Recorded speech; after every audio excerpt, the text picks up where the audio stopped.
এটা কি শুধুমাত্র বাংলাদেশের বাচ্চাদের জন্য নাকি যারা ইউরোপ, আমেরিকা বা মধ্যপ্রাচ্য বা অন্যান্য দেশগুলোতে আছে তারাও সেখান থেকে জয়েন করতে পারবে এই প্রোগ্রামে?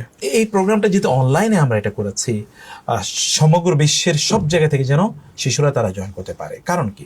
কারণ হচ্ছে যথাযথ শিক্ষক পাওয়া সব জায়গায় যায় না, আবার প্রশিক্ষিত শিক্ষক পাওয়া যায় না, আবার বাচ্চারা তাদের অন্যান্য পড়াশোনা শেষ করে সেই সকল পড়াশোনা পড়ে তারা এই কোরআনও তারা পড়বে এতটুকু সময়ে মেনটেন করে, যেগুলো অন ক্যাম্পাস প্রতিষ্ঠান সেখানে গিয়ে তারা এটা করতে পারবে না। সে কারণে আমরা যারা দেশে আছে এবং অফশোরে যারা বসবাস করে দেশের বাইরে, তাদের উভয়ের জন্য আমরা আলাদা স্ট্রিম রেখেছি। কিন্তু আমরা এই ক্ষেত্রে রুটিনটা করেছি কিভাবে? রুটিনটা করেছি হচ্ছে এদের যেন অন্যান্য কোনো কাজগুলো হ্যাম্পার না হয়। সেই জায়গায় সকালবেলা তারা একেবারে স্কুলে বা কলেজে যাওয়ার আগে তারা এখানে পড়ে যাবে, আবার তারা যখন স্কুল থেকে ফিরে আসবে তখন তারা পড়বে, অথবা যেই সময়গুলো তাদের ছুটি, যেমন ইউরোপের কথা যদি বলি, মানে বাংলাদেশের বাইরে, তাহলে তাদের 2 দিন ছুটি, শনি এবং রোববার, অর্থাৎ ওদের ওই যে উইকেন্ড আছে, ওই উইকেন্ড ভিত্তিক আমরা তাদেরকে সিলেবাস করেছি। অর্থাৎ বাংলাদেশের বাচ্চারা এখানে পড়ে, বাংলাদেশের বাইরের বাচ্চারাও এখানে পড়ে, তাদের মতো করে আমরা টাইমিংটা তৈরি করেছি যে তারা তাদের টাইমিংয়ে আমাদের সাথে জয়েন করে এখানে পড়াশোনা করতে পারবে ইনশাআল্লাহ।